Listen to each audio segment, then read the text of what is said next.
Então vamos, nesse momento, cerrar os nossos olhos e agradecer por mais esse reencontro, por mais essa oportunidade, por mais esse tratamento, a alegria de estarmos juntos novamente, buscando um pouco mais de informação, que essa informação gere transformação, que possamos refletir, analisar, buscar, entender um pouco melhor, principalmente em relação a nós mesmos.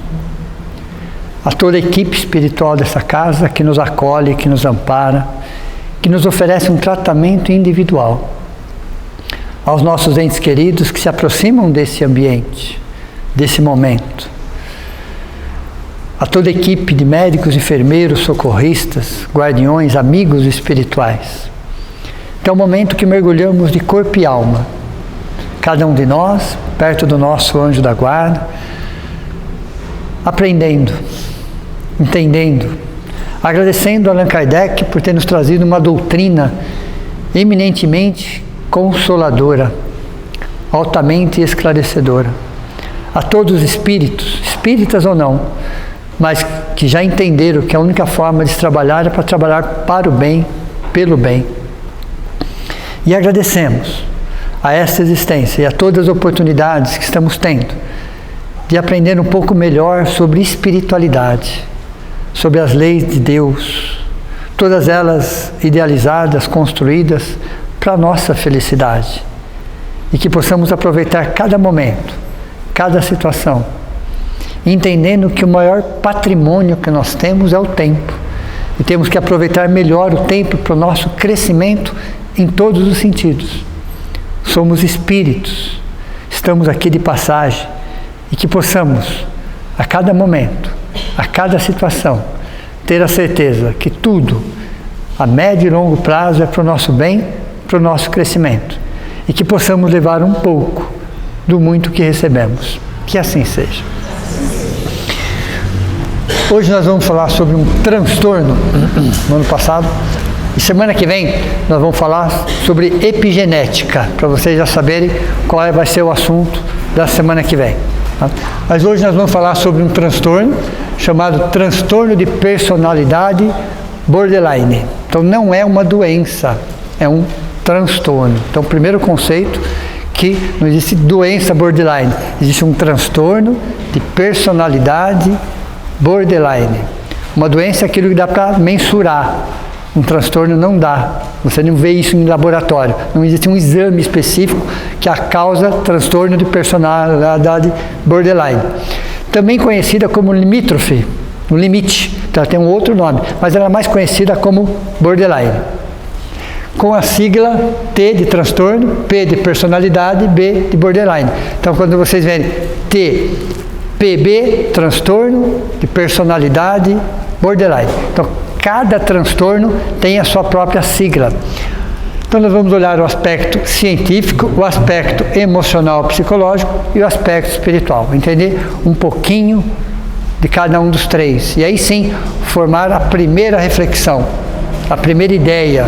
Qual é o conceito disso? Para que a gente possa tratar isso. Ou em nós, ou ajudar alguém que está próximo de nós a entender um pouco melhor. Pense vocês que toda vez que a gente aprende sobre alguma coisa, quanto mais se estuda, menos se sabe. Essa é a grande verdade. Mas o pouco que a gente aprende já muda a nossa visão frente àquela situação. Já quebra preconceito, já amplia horizontes, a nossa opinião passa a ser outra, a nossa postura ainda assim. Então, ter a informação é extremamente importante. O que mais engrandece o ser humano é o conhecimento. É o conhecimento. E não precisa ser um conhecimento profundo, mas um conhecimento básico já é suficiente para que a gente possa, aos poucos, ir melhorando a nossa percepção em relação ao mundo. Pense vocês que tudo acontece, mas é a nossa forma de olhar que se diferencia um do outro. E essa forma de olhar vem do conhecimento. É só o conhecimento que nos ajuda a perceber o mundo de forma diferente. Enquanto a ignorância vai para um lado, o conhecimento vai exatamente para o outro. Por isso que só existe um bem, o conhecimento, só existe um mal, a ignorância. Então, toda essa ignorância que a gente vê por aí é muito mais, muito a ver com Toda essa maldade, desculpa, tem a ver com ignorância, porque o conhecimento dissolve isso. Então, quando vamos pegar um transtorno muito mais comum do que a gente imagina, muito mais comum, qual é o conceito científico baseado no DSM-5 do século XXI? Então, como conceito, o que é o transtorno borderline? É uma condição de saúde mental, caracterizada por instabilidade crônica. Aí já para aí para pensar um pouquinho. Nós estudamos sobre bipolaridade um tempo atrás. Existe uma confusão entre o bipolar e o borderline. Alguns aspectos são semelhantes, mas são muito mais dessemelhantes do que semelhantes. Tem alguns pontos muito parecidos, mas são situações completamente diferentes. Então, o bipolar é de uma forma, o borderline é de outra forma, e existem casos raros que tem os dois, na mesma pessoa. Na mesma pessoa. Existem casos raros, por isso que é muito difícil o diagnóstico. Por isso que leva meses e até anos o diagnóstico. Até se fechar um diagnóstico, leva muito estudo, muita pesquisa, muita discussão, passa por vários profissionais até que se feche um diagnóstico. Então, a primeira dúvida que um terapeuta encontra, que um psiquiatra encontra, um psicólogo encontra, é bipolaridade ou é borderline? Porque alguns pontos se assemelham. Depois vai perceber que o bipolar tem toda aquela situação da hipomania, da mania, da depressão, mas são fases que ele passa daquela forma. A primeira diferença é essa. Ele passa por fases, semanas, meses, naquela mesma fase. Depois ele inverte a fase. Aqui não. Acontece no mesmo dia, inclusive. E no mesmo dia acontece várias vezes. Então, a primeira diferença entre o bipolar e o borderline é a frequência com que ocorrem as mudanças emocionais. Essa é a primeira diferença que a gente vai ver. Então, saúde mental caracterizada por uma instabilidade crônica, intensa, no humor de relacionamento, interpessoais, autoimagem e comportamento. Então, vamos repetir esse conceito para ficar bem gravado, ok? É uma condição de saúde mental caracterizada por instabilidade crônica no humor, nos relacionamentos interpessoais, na autoimagem e no comportamento. Então, quem tem o transtorno de personalidade borderline, tem essa característica, nessa instabilidade crônica em relação ao humor. Então, isso às vezes acontece várias vezes no mesmo dia. No mesmo dia. E isso afeta o quê? Os relacionamentos, inquestionável. Imagine você viver com uma pessoa que é instável emocionalmente. É complicado, porque qualquer palavra serve de gatilho. Qualquer situação gera um transtorno. E é algo extremo. Então, o conceito do borderline é exatamente isso. Está lá no CID-10, F6030, código 6030. Então, lá dentro do DSM-5, no CID-10, F6030 tem todas as características. Normalmente, entre os 12 e os 28 anos. As pessoas que sofrem, de acordo com o DSM, de acordo com o CID, qual é a faixa etária que acontece esse transtorno? Entre 12 e 28 anos. Depois disso, com tratamento, por isso que é importante o diagnóstico, quanto mais cedo, melhor. Depois disso, as emoções tendem, com tratamento, a se estabilizar. Já não acontece mais desta forma. Não acontece. Mas em que faixa? Dos 12 aos 28. Depois disso, entrando na fase adulta, vamos dizer assim, okay? Com tratamento, tende a diminuir essas oscilações. Tende a diminuir. Mas está lá, não tem cura. A própria ciência vai falar que são fatores hereditários genéticos, fatores ambientais, traumas profundos e uma questão hormonal.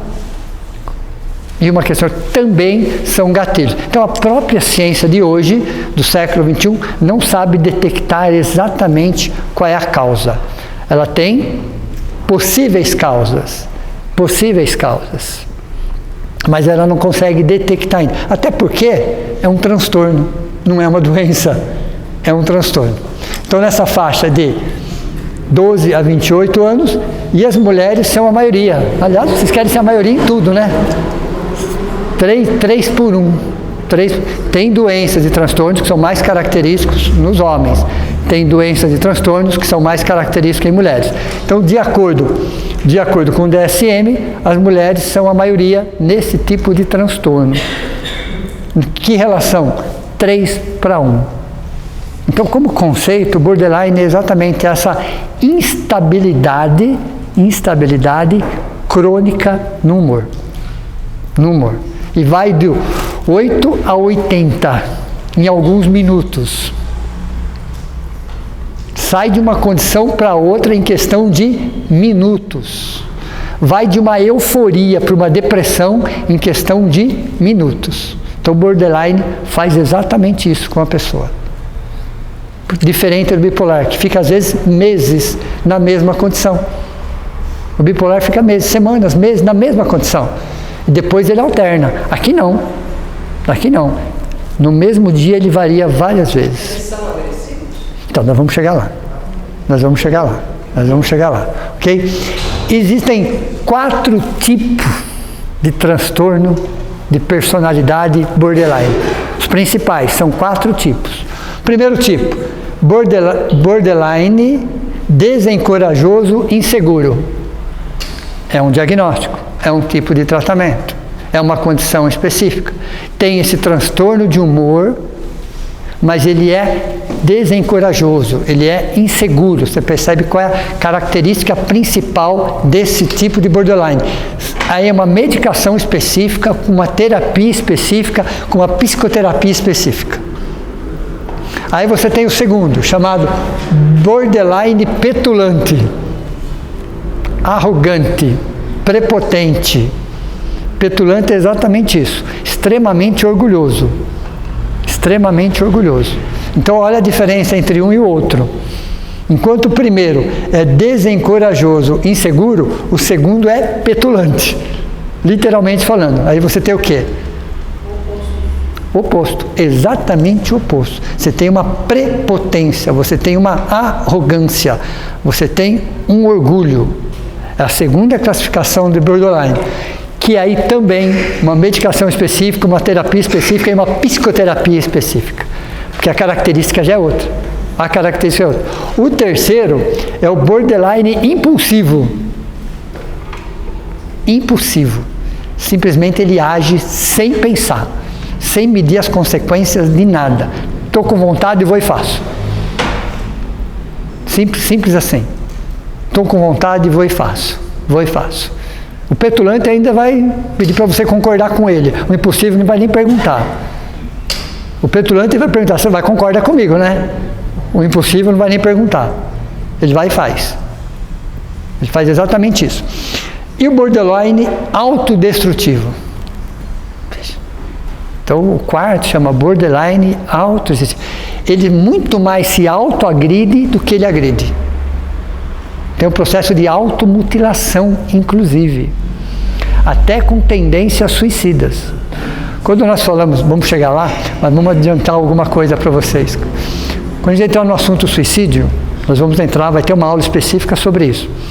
10% de quem comete suicídio é o borderline autodestrutivo. De cada 10 pessoas que cometem um suicídio, ele é classificado como borderline autodestrutivo.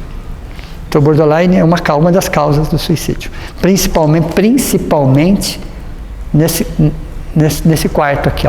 Então, você tem o desencorajado inseguro, você tem o petulante, você tem o impulsivo e você tem o autodestrutivo, que se automutila, inclusive. Pode falar. Falando do primeiro tipo, eu tenho um cliente, um borderline desencorajado, faz 2 anos que ele passa desempregado, toda vez que ele tem entrevista, ele não tem coragem de ir falando. Entenderam? Deu para escutar? Não. Você não escutou? Quer repetir? No primeiro caso, o borderline desencorajado, eu tenho um cliente que faz 2 anos que ele está desempregado e toda vez que ele quer entrevista, ele não tem coragem para ir e acabou. Entenderam o exemplo ou não? Um excelente exemplo que ele deu. Um excelente. A hora que ele aparece uma oportunidade, que ele vai passar por uma entrevista, ele fica com medo e não vai. Isso é o borderline desencorajado, inseguro. Ele não acredita na própria potencialidade. Pode. Por isso que o diagnóstico ele é muito complicado, porque você tem que fazer uma série de exames, você tem exames psicológicos, ok? Até você conseguir identificar. Então ele pode ter essa característica e essa, só que uma é predominante em relação à outra.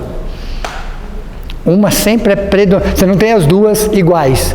Uma é predominante em relação à outra. Então você pode ter o desencorajado inseguro e o autodestrutivo junto. Uma sobrepõe a outra, porém provoca. Tá junto. Então, borderline é uma instabilidade crônica de humor, uma instabilidade emocional intensa. Uma instabilidade emocional intensa, crônica, quase que diária. Para as pessoas que convivem é muito difícil, mas para a pessoa que tem é pior ainda. Borderline sofre muito mais ele do que ele faz sofrer. O borderline. Porque ele reconhece que ele não é instável emocionalmente.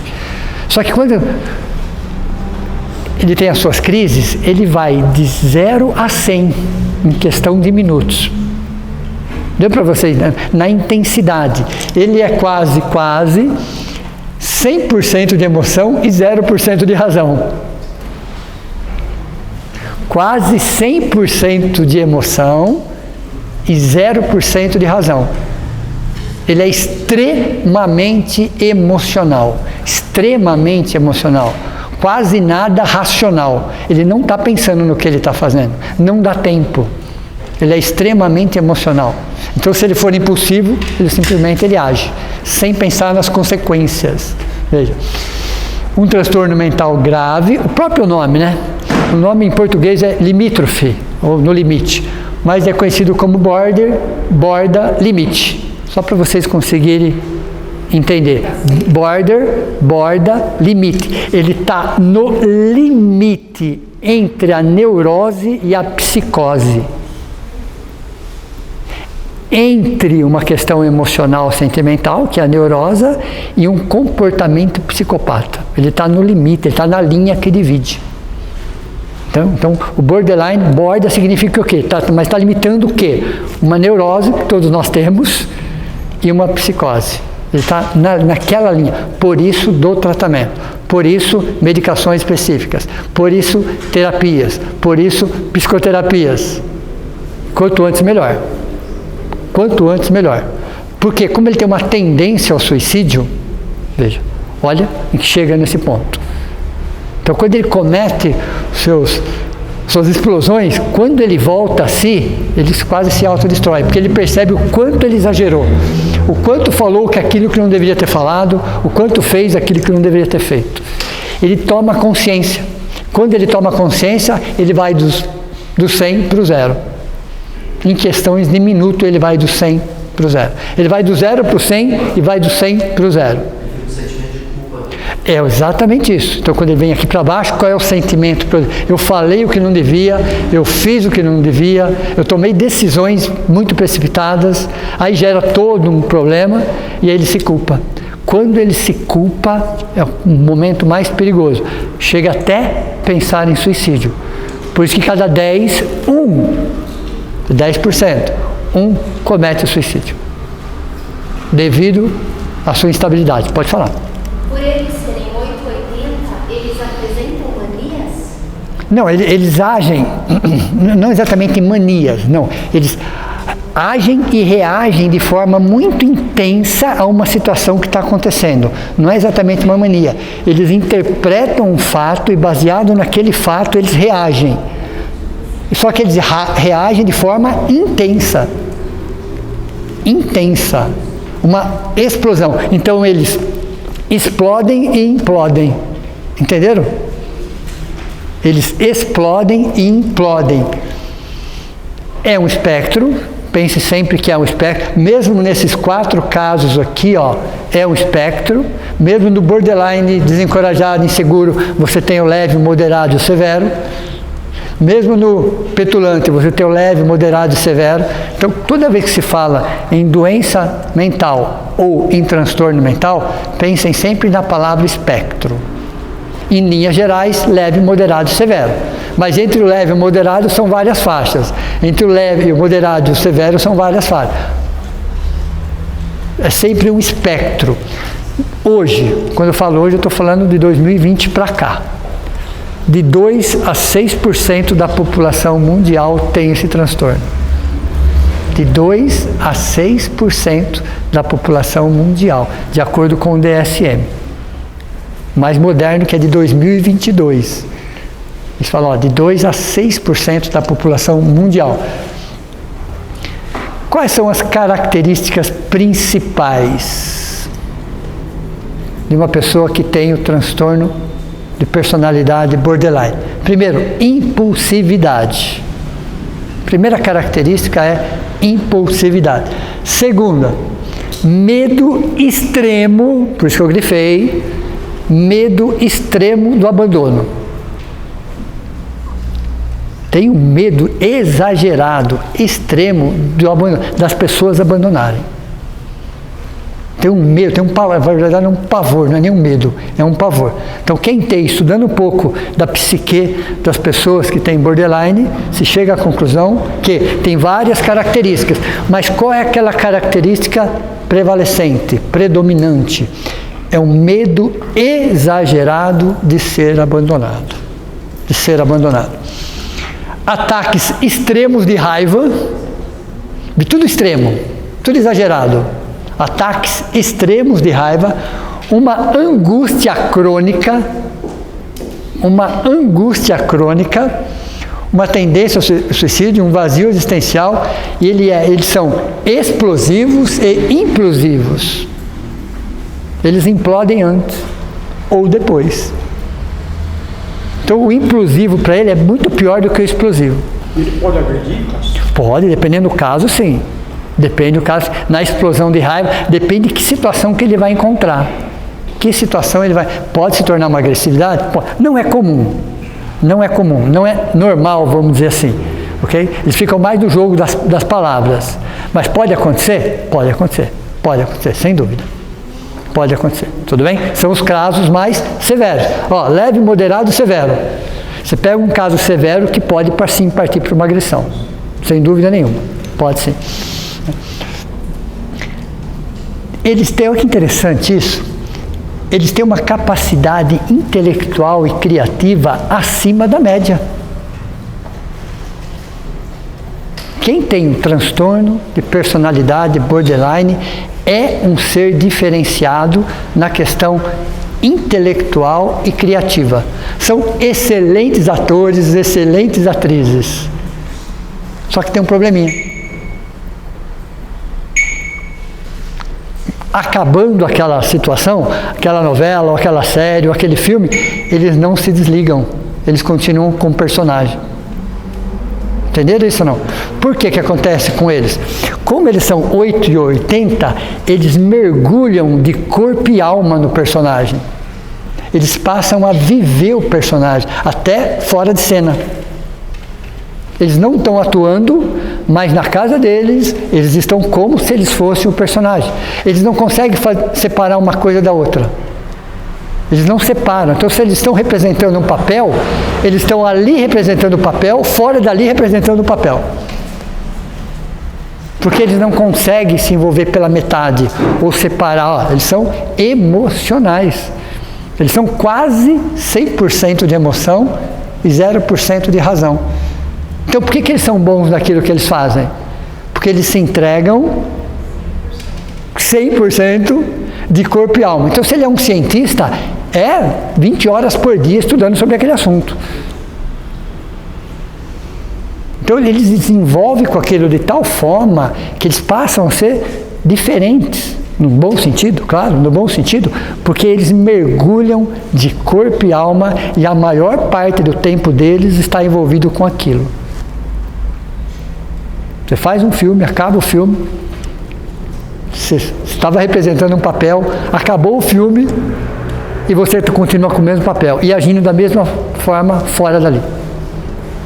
Fora dali. Então eles têm uma capacidade intelectual e criativa acima da média justamente por isso, porque eles se entregam de corpo e alma de forma muito intensa.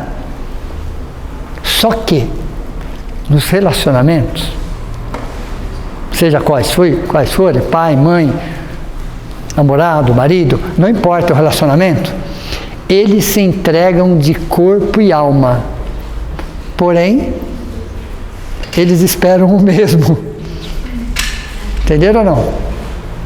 Eles esperam o mesmo, da mesma intensidade, com a mesma energia, que eles se doam, eles querem receber. E é isso que acontece? Não. É evidente que não é isso que acontece. Não que as pessoas não queiram, mas as pessoas não são dessa forma. Não são exatamente dessa forma. Então, se eles se entregam de corpo e alma a alguma coisa, a um relacionamento, seja qual for, em que configuração for, ele espera que o outro tenha para com ele a mesma intensidade, a mesma força, a mesma energia, a mesma disponibilidade e dedique o mesmo tempo. Acontece isso? Não. O que acontece com eles aí? Eles explodem. Que ele acha que o outro ou a outra não está devolvendo para ele aquilo que ele está oferecendo. Então o borderline é isso.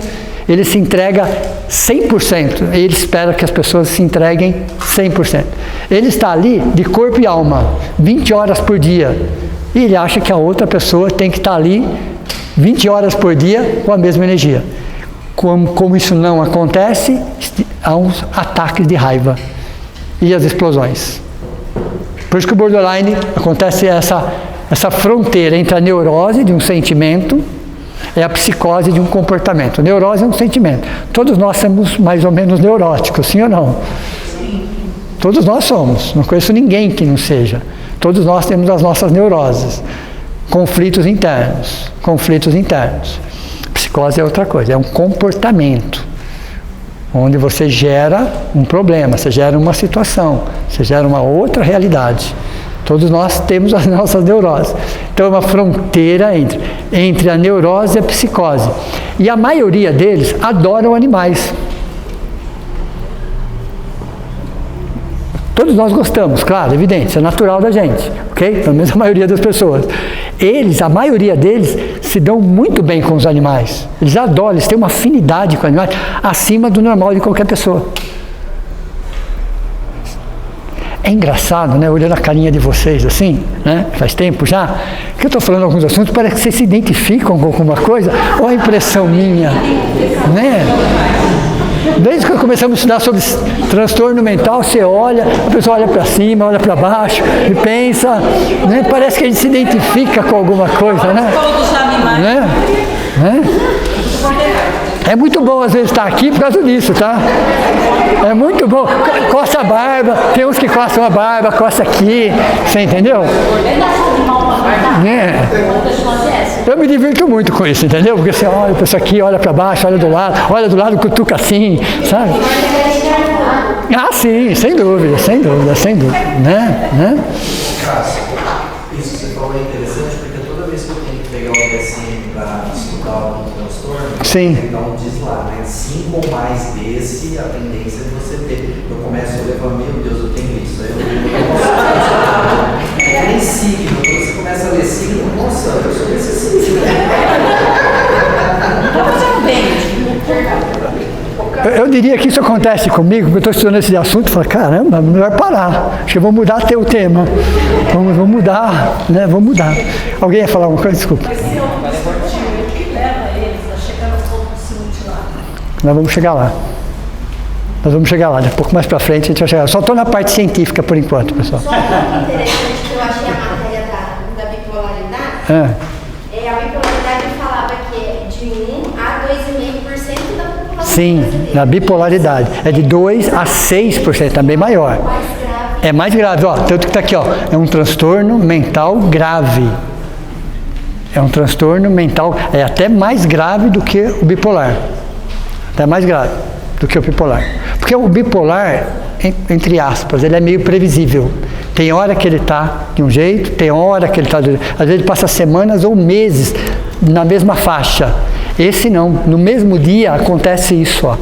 No mesmo dia. E às vezes várias vezes no mesmo dia.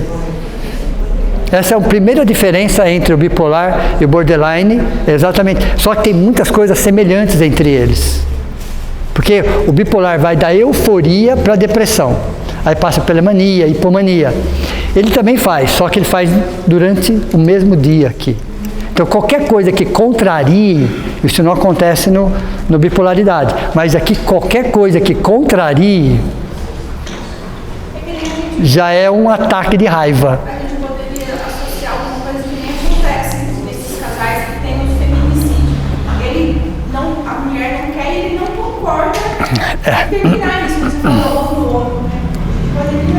Eu poderia falar que existem casos que se encaixam aí, né? Não podemos generalizar jamais, mas pode ter casos de borderline, nesse caso feminicídio, sem dúvida, porque no normal eles não são violentos e agressivos. O normal, casos mais raros sim são, mas casos mais raros. Então quando você estuda o borderline, você vai perceber que casos de violência externa são raros dentro dessa doença. Mas pode acontecer. Pelo que você falou da não aceitação, exato. De ser divergente do que exato. Mas para ele partir para uma violência física, muito difícil, mas é caso raríssimo dentro do borderline. Dentro do borderline. Você tem algo verbal, algo emocional, algo psicológico, mas não exatamente físico, de chegar a matar uma pessoa, por exemplo.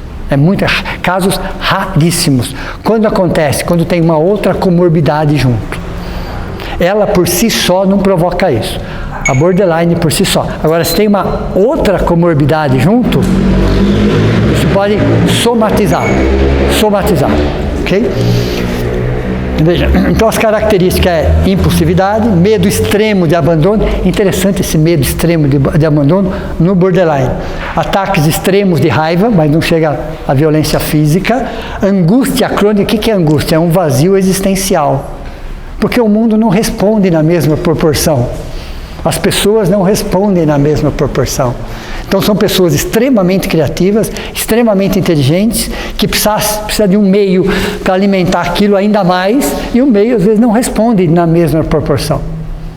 Então isso gera nela o que? Uma angústia, um vazio existencial. E o implosivo é maior do que o explosivo. Por mais que eles explodam, eles implodem, e a implosão deles faz muito mais estrago do que a explosão. Mas muito mais estrago. Ao ponto de ter uma tendência ao suicídio. Uma tendência natural ao suicídio. Principalmente se ele for o borderline autodestrutivo. Principalmente. Os outros podem acontecer também, mas o autodestrutivo, ele tem mais uma tendência nesse sentido. Uma desregulação emocional. Por isso a importância da medicação. Então, aí no caso é o psiquiatra, que depois de um diagnóstico, tal remédio para isso, justamente para manter sob controle o seu emocional, a produção dos neurotransmissores. Por isso que além da medicação, a terapia e a psicoterapia. Necessário? Sim, para a existência toda. Não podemos falar para a vida toda, nós estamos mudando essa forma de falar, tá? Porque é essa existência. A vida é uma coisa contínua. Ok? Temos uma única vida em milhões de existências. Estou falando para essa existência. Do borderline, dessa existência. Okay? Posso levar isso para uma outra existência? Até posso. Mas mesmo assim, não é para a vida, é para uma outra existência. Para tratamento. Ok? Aspectos emocionais e psicológicos. Entenderam essa primeira parte? O que acontece, o que a ciência fala, o que o DSM fala, o que o código F6030, ele explica em detalhes cada caso e cada situação. Okay? Quando a gente vai olhar pelo aspecto emocional, e psicológico de uma pessoa que tem esse transtorno, primeira coisa, uma relação disfuncional com as outras pessoas. O relacionamento, seja em que configuração for, tá? Seja em que configuração. É disfuncional por quê?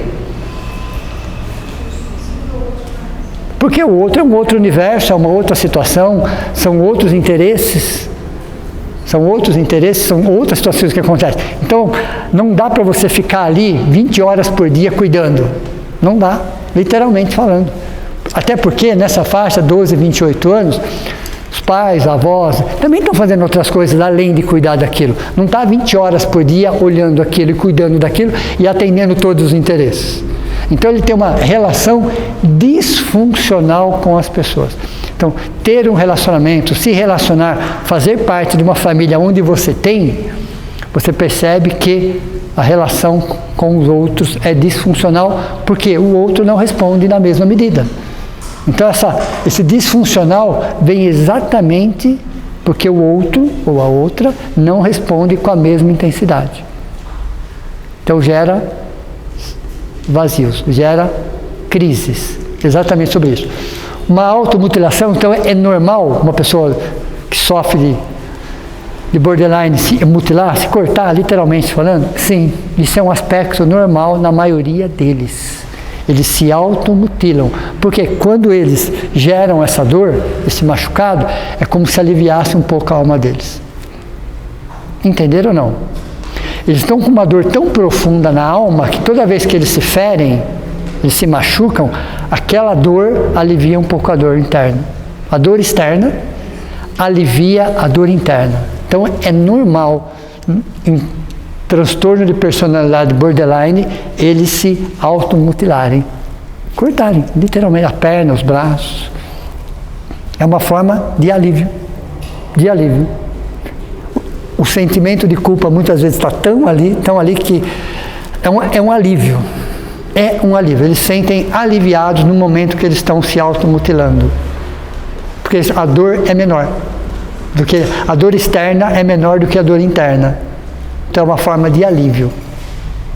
Por isso da medicação. Por isso da medicação. Precisam ser validados o tempo todo. Tudo que eles estiverem fazendo tem que ter alguém incentivando e aplaudindo. Entenderam ou não? Precisam o tempo todo que alguém esteja olhando, elogiando, aplaudindo, incentivando, aprovando. Eles têm uma necessidade crônica de validação. É uma necessidade das coisas mais simples às coisas mais complexas. Eles precisam de pessoas validando aquilo de alguma forma.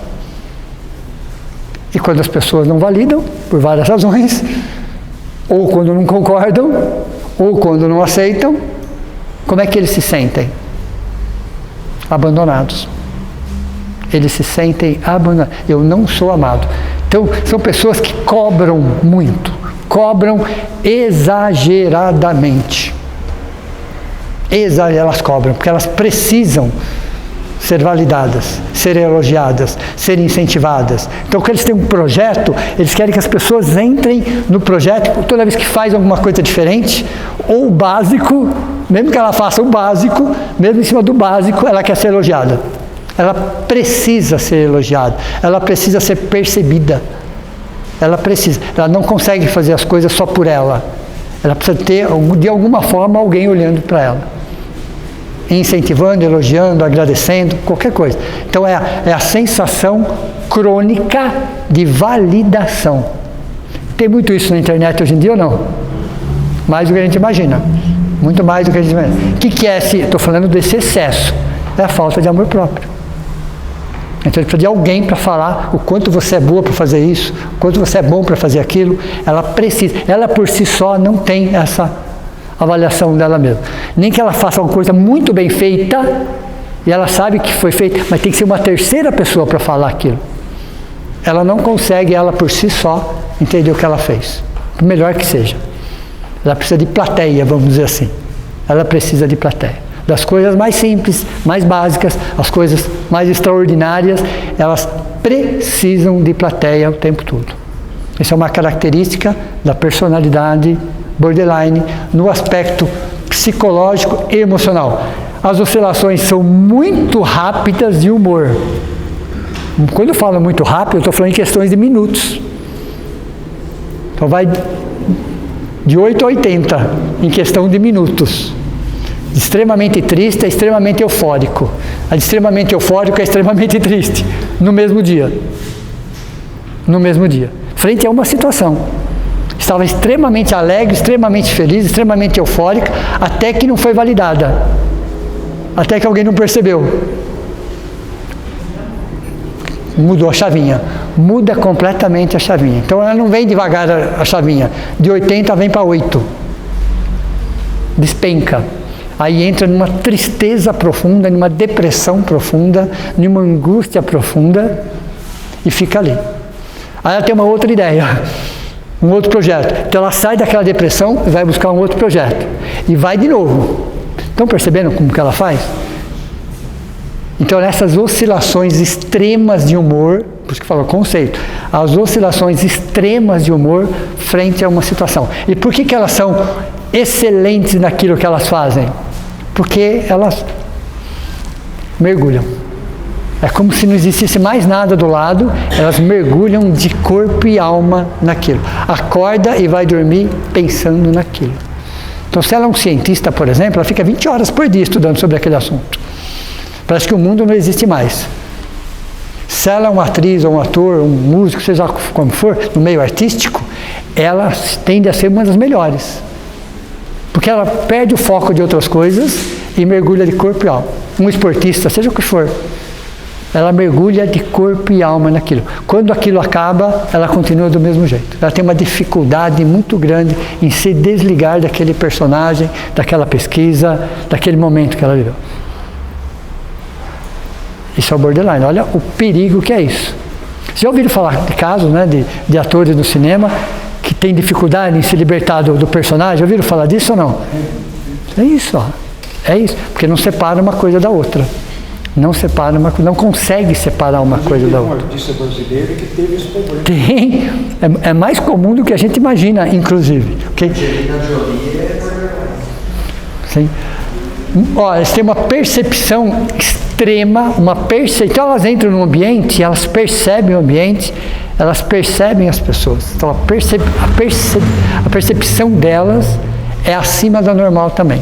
Ela entra no ambiente e esse ambiente altera o seu estado de humor. Ela está conversando com uma pessoa e a forma que ela está conversando com a pessoa muda o estado de humor dela. Ela tem um sexto sentido, vamos dizer assim, de captar com mais facilidade a vibração, o ambiente, o teor. Então ela tem uma percepção acima do normal. Então uma percepção extrema. Então no borderline, tudo é extremo, tudo é exagerado, tudo. Qualquer situação para ela é uma situação. É uma situação. Não tem meio termo. Não tem mais ou menos. Ou é 80 ou é 8. E são quase 100% emoção. Quase 90%, pode ser mais preciso. Elas são 99% emoção e 1% de razão. Isso quando tem a razão. São extremamente emocionais. Tem dificuldades em adaptar-se ao meio e às regras. Por quê? Elas têm dificuldade de obedecer regras, estar dentro de um contexto, porque o contexto e regras que existem, independente de onde nós formos, existem regras, o borderline tem dificuldade de se adaptar. Porque ele foge desse padrão, eles estão acima na questão dos outros, estão vendo mais coisas do que aquilo. Então eles têm dificuldade em se adaptar ao meio e principalmente em regras. Por quê? O meio e as regras não atendem às suas necessidades. Não atende às suas... Ela quer ter mais liberdade para fazer as coisas. Não dá. Não dá. Ela quer ter mais tempo para fazer as coisas. Ela quer que outras pessoas sigam aquele padrão. Não segue. Não segue. Então ela tem muita dificuldade porque elas extrapolam qualquer... Eu não estou falando de maldade, estou falando de um transtorno de um transtorno. Então ela tem uma dificuldade muito grande de se adaptar a um meio e regras. Muito grande. Então elas sofrem demais com isso. Por que eu não posso fazer? Por que eu não posso ficar até mais tarde? Por que não tem que ser desse jeito? Perceberam ou não? Elas fazem as perguntas constantemente. A cantora Amy Winehouse, né? Ela era isso. Ela no show na hora certa, queria que fosse do jeito dela. Exatamente isso. Regras, né? Exato. Ela não aceitava. Exato. Então o borderline ele tem uma dificuldade, porque tem que ser tudo do jeito deles, na hora que eles querem fazer, da forma que eles querem. Não estou dizendo que estão errados, porém as coisas não funcionam dessa forma. Não funcionam dessa forma. E elas querem, as pessoas, que o mundo responda na mesma intensidade, e o mundo não responde. Eles não cansam?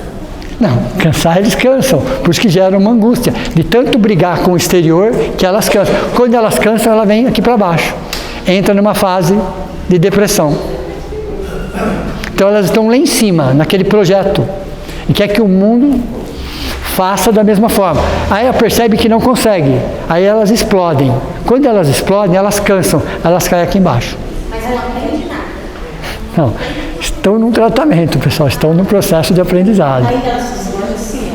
Oi? Se silenciam. Ela silenciou, entra num processo de depressão profunda. Aí qualquer coisa tira ela de lá e coloca ela lá em cima. De novo. Por causa de uma instabilidade emocional. Então elas vão de 8 a 80 várias vezes no dia. E por mais que elas sejam extremamente criativas, extremamente inteligentes, as pessoas e o meio não respondem com a mesma intensidade. Por isso que gera nela essa angústia. Aí esse sofrimento. Só que, quando elas descem explodindo, brigando, xingando, criticando. Elas descem explodindo. Quando elas estão aqui embaixo, elas implodem. Entenderam ou não? Elas explodem e depois elas implodem. Então, tem um caso que eu quero apresentar. Porque essa pessoa falou pra mim, eu não gosto de gente, eu gosto de bicho. E os bichos mais, aqueles que a gente menos gosta, como barata, sabe assim? Sim. Tem eles adoram animais, não só animais domésticos, eles adoram animais. Okay? Tem pessoas que gostam desses bichos também por outras razões. Mas normalmente o borderline adora animal, não só os tipos domésticos, não, mas todos os tipos de animais, eles gostam. Okay? Toda vez que explodem, sofrem de arrependimento. Toda vez que elas explodem, elas sofrem de um arrependimento. Por quê? Elas percebem que falaram que não deviam, exageraram, fizeram coisas. Então bate um arrependimento chamado aterramento. É uma cobrança? Não é exato, uma autocobrança. É um arrependimento que vai levar ao remorso. É um arrependimento que não leva para o aprendizado, mas leva para o remorso. Muito pior do que você não aprender com os erros, é com os erros nada aprender. Entenderam ou não? Muito pior de não querer aprender com os erros, é com os erros nada aprender. É excelente aprender com os erros, desde que você coloque ele numa lição essencial. Mas ele pode gerar remorso. Ele pode gerar remorso. Esse remorso que acontece no borderline. Porque ela sabe que exagerou, que falou que não devia, então gera nela uma angústia, um vazio essencial, uma depressão, um arrependimento chamado aterramento, porque derruba ainda mais. Não é um aprendizado que você sobe, é um aprendizado que você desce para um processo depressivo. Tudo bem? Então esse aqui é o perfil psicológico, emocional de uma pessoa com borderline. É um conceito básico. Mas de onde vem isso? Veja, porque, boa pergunta, ok? Aqui é consequência que vem daqui, mas aqui é consequência que vem daqui. E começa sempre aqui, sempre começa aqui. Porém, nós tratamos primeiro o quê? O corpo, depois tratamos a mente, depois o espírito, a consciência. É normal isso, não tem nada de errado com isso, ok? Mas não começa dessa forma, começa o contrário. Começa pela consciência, começa pelo espírito. Aí vai para a mente. Aí a mente vai para o corpo. O corpo é a última fase. O corpo é a última fase. Então veja, cada pensamento conflitante, cada situação dessa, vai para o corpo espiritual. Nós temos um corpo chamado corpo espiritual, perispírito, corpo morfogenético, tem vários nomes, psicossoma, tem vários nomes. O espírito manda essa informação para o corpo, e esse corpo espiritual, ele vai absorvendo aquilo. Ele também tem um tempo para absorver aquilo. Uma vez absorvido aquilo e alimentado aquilo, ele vai para o corpo físico. Só que o corpo físico, ele é 1000 vezes mais pesado, 1000 vezes mais denso. Então o tempo é muito maior, mas é muito maior. Então no corpo, o espírito manda para um corpo de 70 gramas, que vai mandar para um corpo de 70 quilos. Entenderam? E são formas, pensamentos. Quando vem para o corpo que começa a aparecer os problemas, que vai aparecer o diagnóstico, que vai aparecer o tratamento. Então você vai tratar do corpo, precisa. Eu vou só pela fé, não vai pela fé. Você tem uma máquina desajustada, chamada corpo físico, e esse corpo físico precisa de medicações específicas. Então, o corpo físico está contaminado.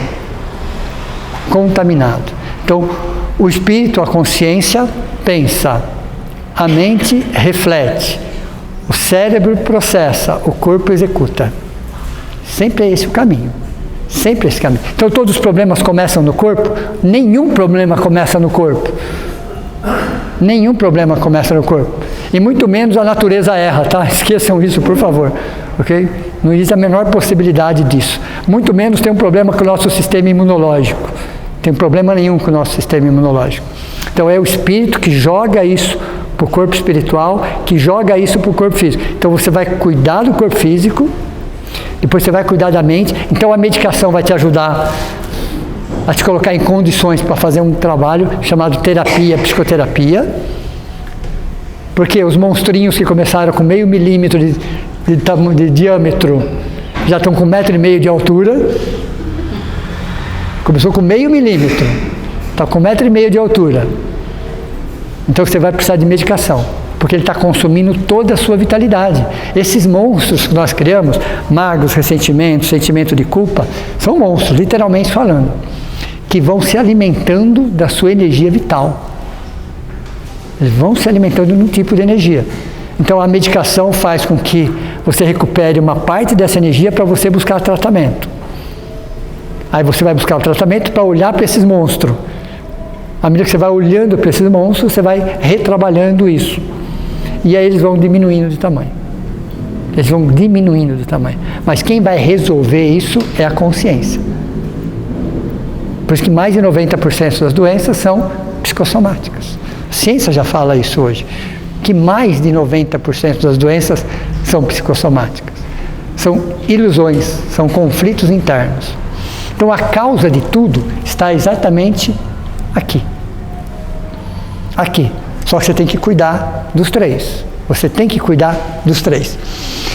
Primeiro, uma boa notícia no caso do borderline, assim como do lúpus, que nós estudamos semana passada. O lúpus, vocês lembram qual é a primeira notícia do lúpus? Boa? Vista pela visão espiritual? Pode falar, não tem problema nenhum, pessoal. Alguém anotou. Então eu vou esperar, não tem problema, eu espero. Adriana, por favor. Notícia boa. Olha lá. Na visão espiritual do lúpus tinha uma primeira notícia boa. Ok?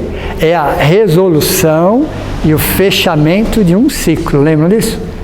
Resolução e fechamento de um ciclo. No caso do lúpus. No caso do borderline, é o início de um processo de autorresgate. Não.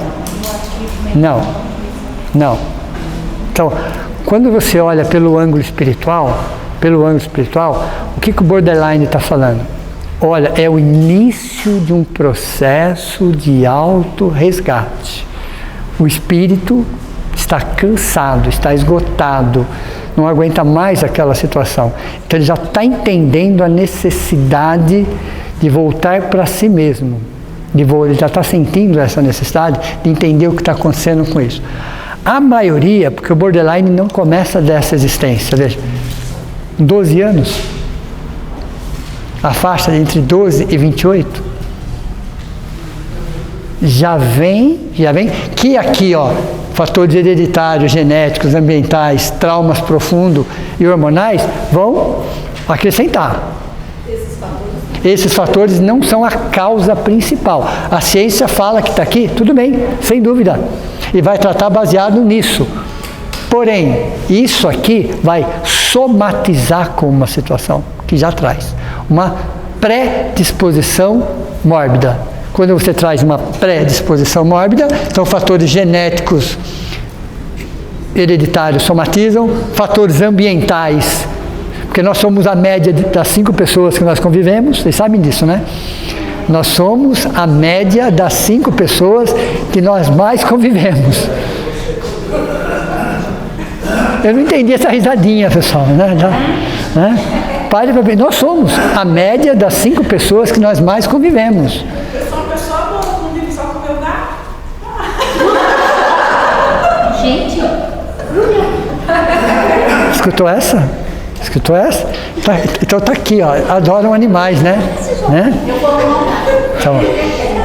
Então a maioria que traz esse transtorno, a maioria que traz esse transtorno, usaram e abusaram, a palavra abusaram de condições favoráveis de existências passadas. Usaram e abusaram atendendo os seus próprios interesses. Usar literalmente falando. Em todos os sentidos que vocês possam imaginar. Usaram e abusaram, a palavra abusaram, de situações favoráveis, de condições favoráveis. Seja de que situação for. De situação for. Abriram todas as portas e você usou e abusou porque todas as portas estavam abertas em função de alguma situação e você se achou que podia fazer o que queria. Só que existe uma lei chamada causa e efeito, que é a questão 621 do Livro dos Espíritos. Onde está escrito as leis de Deus? Na consciência dos homens. É uma questão de tempo. Aí é só uma questão de tempo. E Deus não tem pressa. E Deus não violenta convicções. E Ele deixa que a própria vida e as suas leis, no momento oportuno, faz com que aquela pessoa consiga se autorresgatar. Ela consiga, com suporte, com ajuda, não é essa a questão. Mas uma pessoa dessa precisa reencarnar. Todos nós precisamos. Mas ela necessita, porque qual é o estado dela no plano espiritual com a consciência disso, do que fez? Nítida. Então o estado depressivo é muito mais intenso, a angústia é muito mais intensa, a culpa é muito mais intensa. Quando você está no plano espiritual, você olha 2, 3 existências para trás. Usei e abusei literalmente e com consciência, inclusive. Eu sabia o que eu estava fazendo. Eu sabia o que eu estava fazendo. Eu usei e abusei. Então, no plano espiritual, o sofrimento tende a ser muito pior, mas muito pior. Aí você reencarna porque você tem o véu do esquecimento. Deu esse corpo com uma densidade 1000 vezes maior, acaba abafando algumas informações das existências passadas. Abafando. Então não é nítida a informação. Porque se chegar nítida, você não suporta. Você simplesmente não suporta. Então quando fala em reencarnação, vamos falar dessa existência. Só uma parte de nós reencarnou.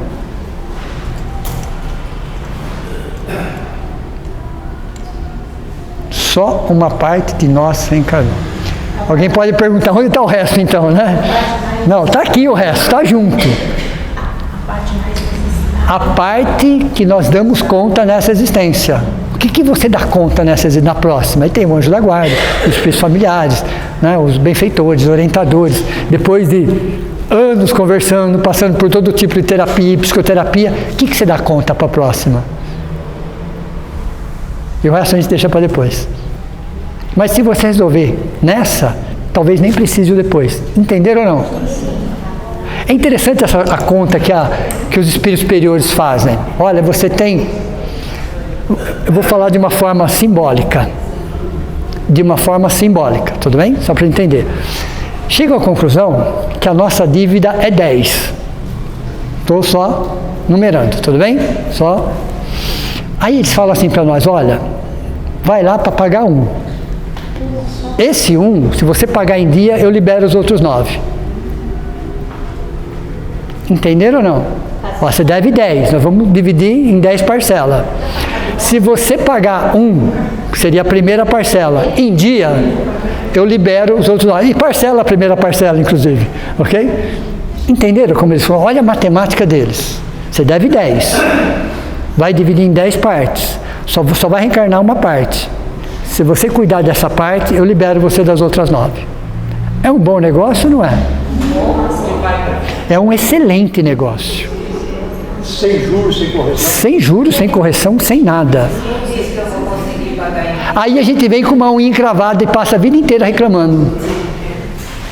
Né? Quem disse que eu vou conseguir pagar em dia, né? Não tem 80, 90, 100 anos, né? Aí vem com uma unha encravada, reclama de tudo. De tudo. Tá pagando? Vocês entenderam? Então, a conta da espiritualidade superior é isso, porque é amor, isso é amor. Você não precisa pagar a primeira, não é nem que você não precisa nem pagar pela dor, você pode pagar pelo amor, inclusive, a primeira. Você vai ter algumas dificuldades, algumas situações, sim, você não estará desamparada. Porque se o espírito modela o corpo, ok? Já aprendemos isso. O corpo educa o espírito. O espírito modela o corpo. E o corpo educa o espírito. Entenderam? Porque essas limitações fazem com que você vá buscar ajuda. As limitações fazem com que você vá buscar ajuda. Veja, tudo na natureza é tudo muito perfeito. Então a conta da espiritualidade é, olha, você tem um X de dívida, nós vamos dividir em 10 parcelas. Uma só. Que você não precisa pagar pela dor necessariamente, você vai ter algumas limitações para te ajudarem. Não estará sozinho, mas se você conseguir aprender com essa, eu libero as outras 9. Veja, cabe a nós. É exatamente isso, cabe a nós. Aí, essa frase fica melhor da seguinte forma. Quer anotar? Porque vai cair na prova. E você já sabe, inclusive, a gente só vai recordar. Mas essa é a frase, que é uma frase católica, inclusive, mas perfeita, né? Que diz assim: um momento de amor cobre uma multidão de pecados. Uma multidão de pecados. Um está no singular, uma multidão está no plural. Entenderam? É uma mudança real. Um momento de amor é uma mudança real. Cobre uma multidão de pecados. Uma mudança. Vou reavaliar isso dentro de mim. Nem que isso leve 30 anos, mas eu vou reavaliar isso dentro de mim. Eu vou rever meu preconceito. Eu vou entrar num processo de perdão e de auto-perdão. Eu vou começar a olhar a vida e as pessoas de um outro jeito. Que leve 50 anos. Qual é o problema? 80 anos, 90 anos. Qual é o problema? Mas tem que ser real. E não adianta chegar lá e justificar ou terceirizar, pessoal. Olha, vou dar uma dica para vocês. Pode falar. Caso de pecados que o servidor tem, é permissão para vir e falar. Mas tem permissão e vem. A pergunta dela. O nosso orientador, anjo da guarda, pode vir conversar com a gente? Ele vem, inclusive. Ele vem várias vezes. Só que ele vem, às vezes, por caminhos diferentes. Às vezes é um amigo que fala, é um pai, é uma mãe, é um irmão. Vem por intuição. Em sonhos. Já não chega a ser disfarçado. Exato. E eles vêm 10 vezes. E parece que é uma voz muito nítida. Às vezes eles vêm por sonhos, intuição. Eles têm 10 caminhos diferentes para nos avisar da mesma situação. Não, a gente não está ficando doido, não. É exatamente isso. Eles falam mesmo, literalmente falando. Se eles não conseguem dessa forma, eles vão de uma outra forma. De uma outra forma. Não, mas sempre estão nos avisando. Toda vez que a gente começa a sair, derrapar, alguém vai lá, viu? Não é por aí não, volta para cá. Volta para cá. Então mesmo essa dívida parcelada em uma vez, essa única vez, eles nos ajudam, nos dão um suporte, porque é Deus isso. As leis maiores são baseadas no amor, não na dor. A dor precisa ainda, o sofrimento jamais. O sofrimento jamais. O sofrimento é livre-arbítrio nosso. Então, um momento de amor cobre uma multidão de pecados. Olha, interessante. É isso, é isso. É saber que cometemos muitas falhas? Sim, sim. Questionável isso, indiscutível isso. Mas a partir do momento que você para de terceirizar e para de justificar, primeira coisa é, eu tenho que parar de justificar e tenho que parar de terceirizar. Esse é o primeiro comportamento. O primeiro comportamento de alguém que quer evoluir é, eu tenho que parar de justificar, eu tenho que parar de terceirizar. Eu tenho que me responsabilizar. Eu tenho que me responsabilizar. Aí sim. Nem se naquele processo, entre aspas, a minha culpa foi de 1%, é 1% que eu cuido. Não é dos outros. O que os outros fizeram, eles fizeram. Eu estou falando de nós. De nós. Então, toda vez que chega alguém no plano espiritual e tenta explicar para os benfeitores, os orientadores, mas eu fiz isso por causa daquilo, eles ficam assim. Eles ficam com essa cara mesmo. Aí ele fala assim, eu volto daqui um mês então. Aí eles voltam daqui um mês. Aí você vai terceirizar de novo. Volto daqui um mês. Eles deixam lá você. Aí depois de um mês eles voltam de novo. Aí você tenta terceirizar de novo. Eu volto daqui um mês. Até você parar. A hora que você parar, vamos conversar agora? É assim. Aí você começou de novo. Eu volto daqui um mês. Eles trabalham dessa forma. Eles trabalham dessa forma. Aí se você é muito rebelde, eles dão um telão muito maior do que esse, 5G, sabe? E vai mostrando. Se você é muito rebelde. Então, pera, você quer ver realmente? Você quer ver? Aí fica pior, pessoal. Fica pior. Ok? Mas é assim que eles fazem. Para nos ajudar. Para nos ajudar. Então, o borderline é um processo de autorresgate. Nós, a maioria, usaram e abusaram de condições favoráveis. E alguns, inclusive, foram psicopatas. Vamos entender um pouquinho melhor a psicopatia. Né? Vamos entender um pouquinho melhor a psicopatia. Então, nós temos lá a fronteira entre a neurose e a psicose. Quando a gente fala em psicose, nós vamos lembrar de psicopata, ou a psicopatia. Pessoas psicopatas. Por favor, não se identifiquem, tá, pessoal? Calma. Vamos com calma, tá? Disfarcem pelo menos, tudo bem? Então vamos lá. Alguns foram psicopatas. Qual é a característica de um psicopata? Ok? Primeiro, frieza emocional. Frieza emocional. Frieza, distância, indiferença. O contrário do amor não é o ódio, é a indiferença. Não é o ódio, é a indiferença. Então, frieza emocional. Primeira característica. Segunda, manipulação. Literalmente falando, manipula as pessoas para atender os seus interesses. Não está nem um pouco preocupado se aquilo vai ajudar ou não vai ajudar alguém. Está manipulando para atender os seus próprios interesses. Falta de empatia. O que é empatia? Se colocar no lugar do próximo. Empatia é exatamente isso. Não se colocam no lugar do outro. Tem uma falta de empatia. Objetificando pessoas.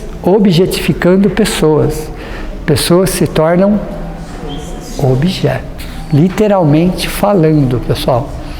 Um objeto.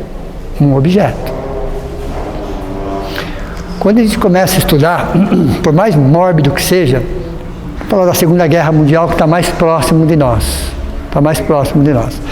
E a gente vai olhar para aqueles cientistas, para aqueles médicos que faziam experiências, literalmente falando, e depois eles ganhavam prêmios como pessoas humanitárias, eles faziam experiências com pessoas, os judeus no caso, ou todos aqueles que não compartilhavam do nazismo, eles não viam pessoas ali. Eles não viam, literalmente falando. Eles não viam. É estranho para nós pensar dessa forma, né? Mas eles não viam pessoas. Eles viam coisa de laboratório para fazer experiências. Para chegar nas conclusões que eles queriam, eles precisavam de amostras, pessoas no caso. Eles não tinham remorso nenhum, não tinham culpa nenhuma, porque os judeus ou quem era contra o nazismo não eram pessoas para eles. Eles tinham... Então ele fala, mas lá no nazismo, vamos voltar um pouco para nós, mais pertinho de nós. Alguns anos atrás, tem mais de 5 anos atrás ou mais, um índio que estava em Brasília, não sei se vocês lembram disso, num ponto de ônibus, um grupo de adolescentes queimaram ele. Aí pegaram. A gente achava que era um menino. Eu não entendi. E os pais, os advogados, afirmando, não, mas que eles confundiram o índio que estava lá, né, com uma pessoa que vive na rua. Está diferente dos nazistas? Eu não vi diferença nenhuma aí. Um outro caso também, que tinha, no caso foi uma mulher, que ficou na casa de empregada doméstica, ficou até mais tarde, a convite dos patrões, que ia ter uma situação lá, ela ficou até mais tarde, depois ela saiu altas horas para pegar o ônibus, para vir embora. Ela estava no ponto de ônibus. Um grupo de jovens, nós achávamos que era prostituta. Então a gente está falando do nazista lá, eu não estou vendo diferença aqui. Concordo com você. Eu não estou vendo diferença nenhuma aqui. Entenderam? Porque em pleno século XXI se faz isso. Em pleno século XXI. As pessoas são descartáveis. Isso chama-se objetificação de pessoas. As pessoas não são pessoas, não são seres humanos. E vocês concordam que no nosso meio, pessoas usam pessoas como se fossem objetos? Descartáveis? Oi? É muito mais comum do que a gente imagina. Eu estou em 2026.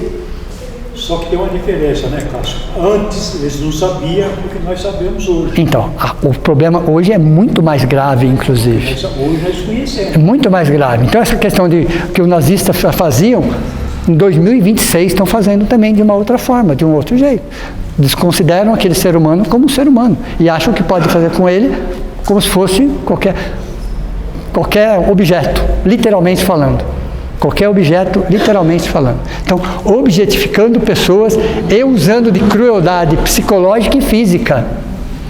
E o psicopata é extremamente inteligente, tá? Extremamente estrategista. Se é uma coisa que ele não tem, é pressa. Ele leva anos para conseguir o que ele quer. Para isso, ele vai elaborando planos. Então, o psicopata ele é frio, ele usa e abusa, usa de crueldade psicológica, e física para atender os seus interesses. Ausência de remorso e culpa. Aí uma pessoa dessa vai para o plano espiritual. Eu falei para vocês não se identificarem, calma.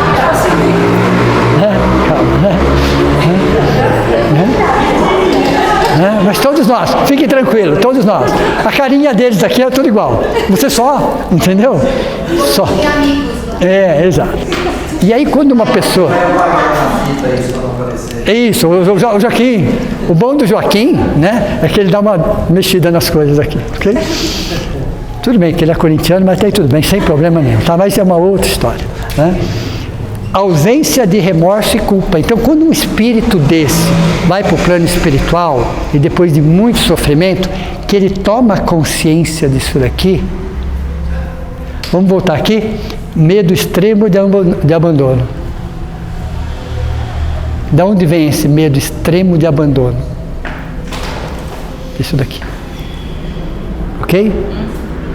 Então ele percebe o quanto ele depende das pessoas, quando ele precisa das pessoas, né?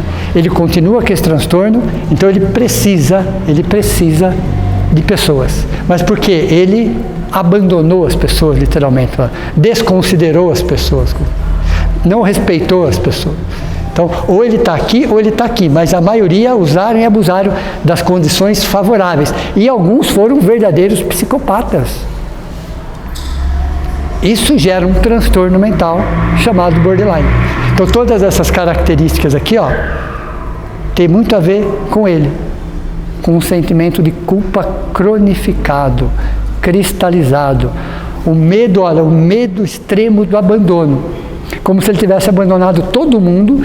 O psicopata vive sozinho, dentro das suas ideias, dentro dos seus interesses. Ele pode até estar com pessoas, mas pessoas para eles são objetos, simples objetos. E eles, por que eles são extremamente emocionais? Porque aqui, ó, eles não tinham nada de empatia. Então eles estão saindo de um extremo do zero a um emocional. Então se aqui, ó, ele é quase 100% emoção. A mesma emoção que ele não tinha. Ele está saindo de um extremo e indo para o outro extremo para encontrar o caminho do meio. Então o tratamento é encontrar o caminho do meio. Então o processo de autorresgate é justamente achar o caminho. Ele não vai se curar às vezes numa única existência, mas ele vai achar o caminho do meio. O caminho do meio. São pessoas que fizeram exatamente o contrário. Tem processos obsessivos? Sempre tem. Sempre tem. Processos obsessivos sempre tem. Mas nosso pior obsessor somos nós mesmos. Somos nós mesmos. A busca pelo autoconhecimento. Então o borderline, quando ele passa por um processo de terapia ou psicoterapia, o que ele está buscando? O que está acontecendo comigo? Por que eu sou assim? Por que eu sou tão impulsivo? Por que a automutilação?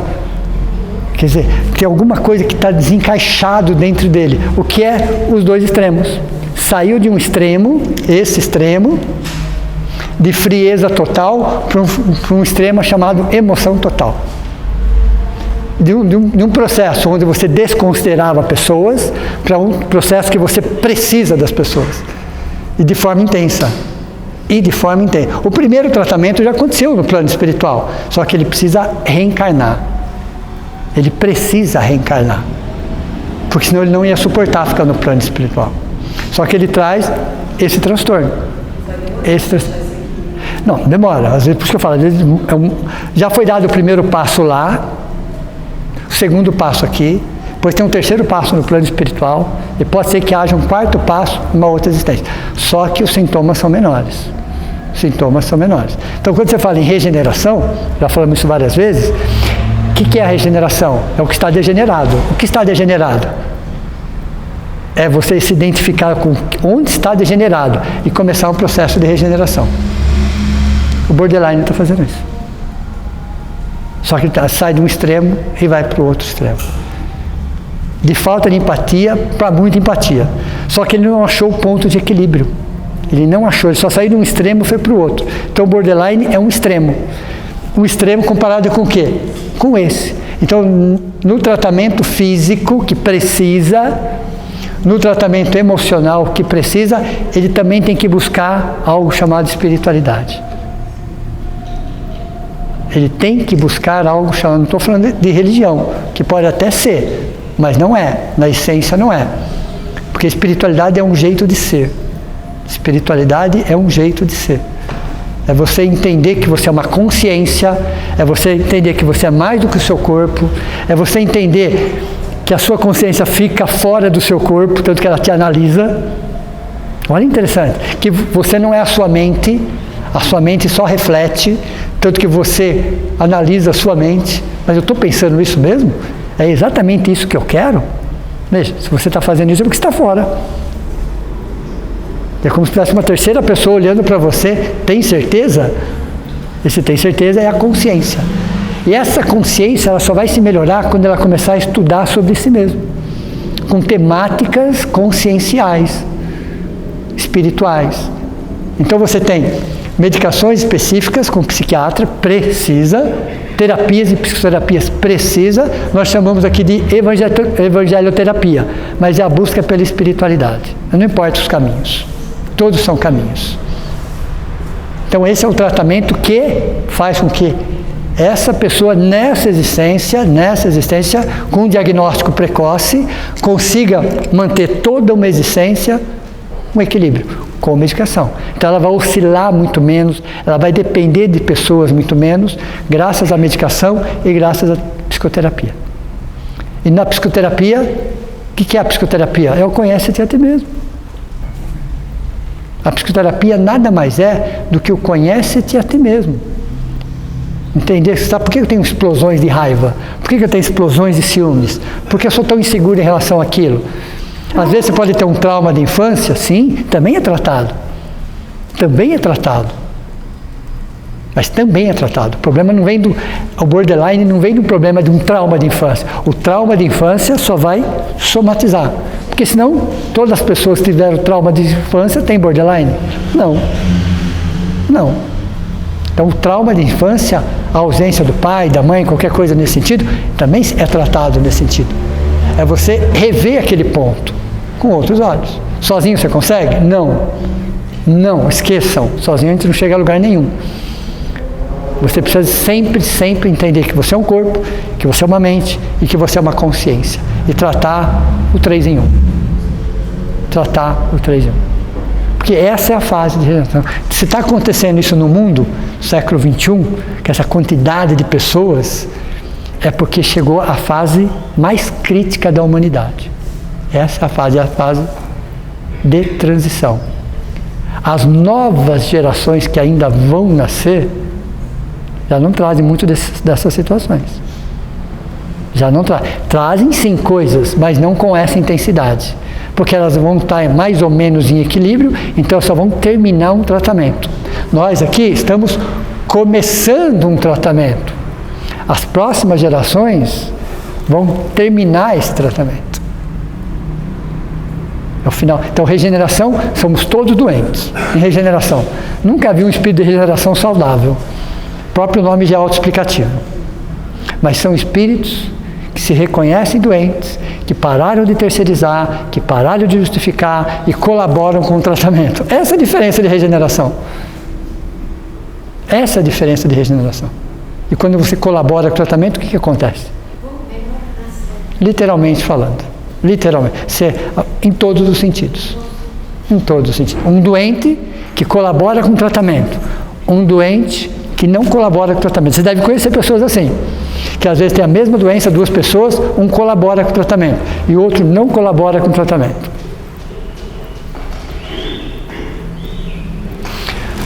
Há muitos anos atrás, só para a gente fechar a aula de hoje, uma experiência muito boa nesse sentido, porque me ensinou muita coisa.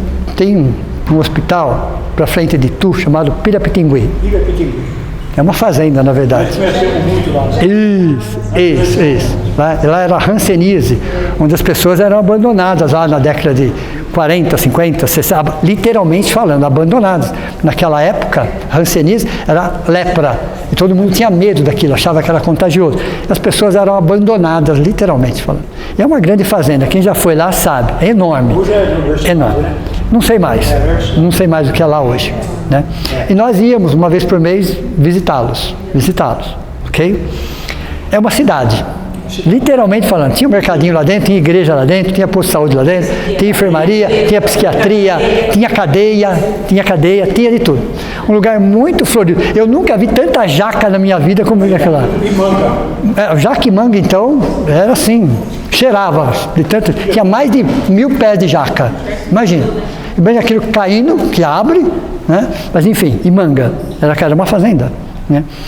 E a gente tinha a oportunidade de conversar com as pessoas, que todas tinham a mesma doença, todas, a mesma doença. As casinhas, o jardim, tinha de tudo, encontra de tudo. Ruas, né, que você andava, tinha tudo. Tinha centro espírita, né, que foi inaugurado lá por um ilhéense, São Sebastião Ritorno, tudo bem, né, essas histórias. Bom, enfim, tinha cadeia. E aí você ia conversar com as pessoas. E todos tinham a mesma doença, que seria a hanseníase, a antiga lepra. E as pessoas não te conheciam, porque às vezes elas nem enxergavam, muitas eram cegas, inclusive, né, por causa da doença, né? E algumas se arrumavam, faziam bolo e café para receber a gente. Eu almocei muitas vezes, né? Ok?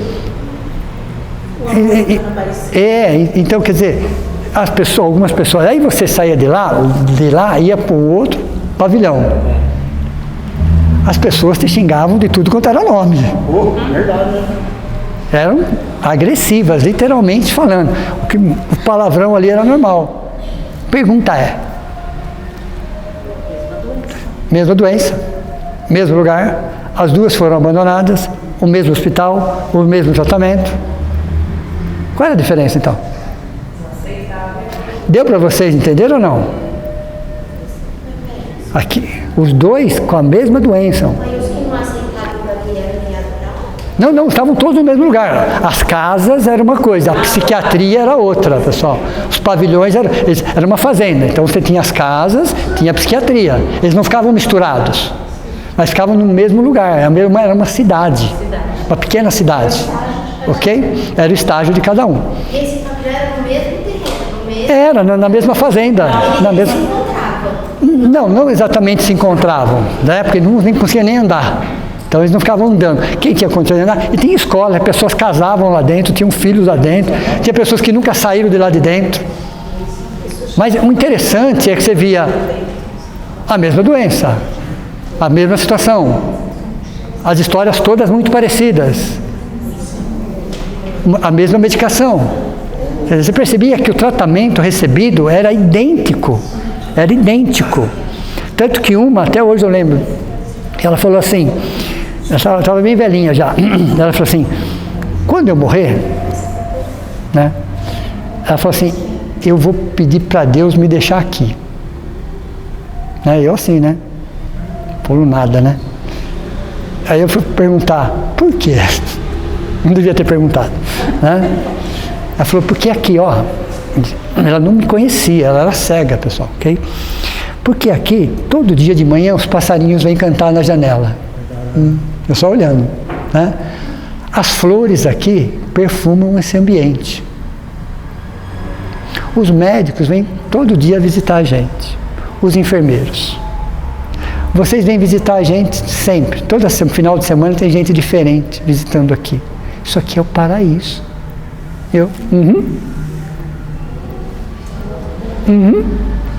Você fala para ela. Fiz assim, chorei, tá? Chorei. Inclusive tem um livro que fala muito bem, A Vida Extraordinária de Gélio Gonçalves. Sim. Aí você ia no outro pavilhão, no outro extremo. É o contrário. Que os médicos que xingavam, brigavam, isso aqui é um inferno, isso aqui não sei o que lá, jogava coisa na gente, brigava. Não aceitavam. Eles estavam a 1 quilômetro de distância um do outro.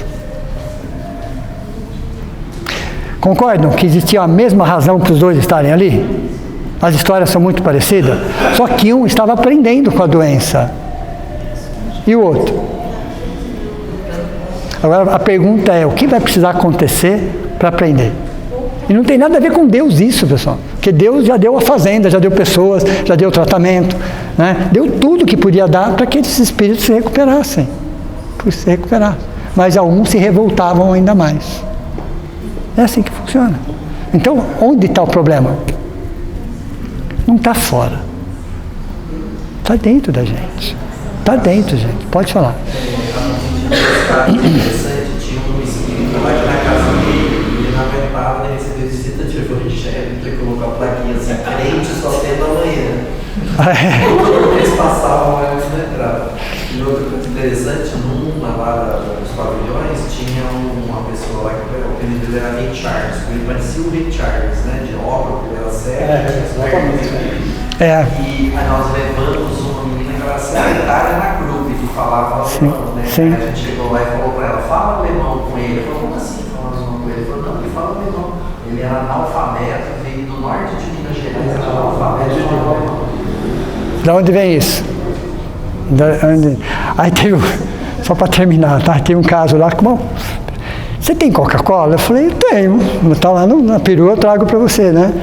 Tá gelado? Eu falei, tá, claro, você quer? Quero, estou com vontade de tomar Coca-Cola. Eu falei, peraí que eu vou pegar. Eu trouxe, né? E dei. Depois ele falou, ela não pode tomar Coca-Cola. Né? Ela matou a vontade, pessoal. Né? Ela não podia ter tomado isso. Eu falei, então, desculpa. né? Falei, tô aqui em aprendizado, falei. Devia ter perguntado para você, eu fui na emoção, né? Mas enfim, são casos que a gente aprende, né? Isso é bom porque nos ajuda a entender melhor tudo o que acontece. Tudo bem? Entenderam então borderline? Então semana que vem, aí parece que a gente vai mudar um pouco de assunto, mas não vamos mudar de assunto, tá? Não vou falar de transtorno mental nem doença mental, mas vou falar de epigenética, que tem tudo a ver com transtorno mental, tudo a ver com doença mental. Mas eu vou explicar melhor para vocês o que é essa ciência moderna, de 10 anos para cá, que estão falando sobre ela, chamado epigenética. Porque é essa ciência, tida como moderna, que está explicando um monte de situações. Epigenética, acima da genética. Tudo bem? Vou fazer a prece de encerramento. Então vamos, nesse momento, agradecer por mais esse reencontro, por mais esse bate-papo, pelo passe espiritual que recebemos, pelo abraço carinhoso do nosso anjo da guarda, dos espíritos passistas, da equipe de vigilância, os nossos guardiões, sempre muito presente, nos dando toda a sustentação necessária. E agradecendo também a todos aqueles que de alguma forma colaboraram para que pudéssemos estar aqui nessa tarde que com certeza aprendemos um pouquinho mais sobre nós mesmos, sobre o que está acontecendo e como pode mudar o nosso comportamento frente a situações que estão muito próximas de nós. Que a gente olhe realmente com olhos de seres humanos. Que assim seja. Uma boa noite a todos vocês, bom descanso.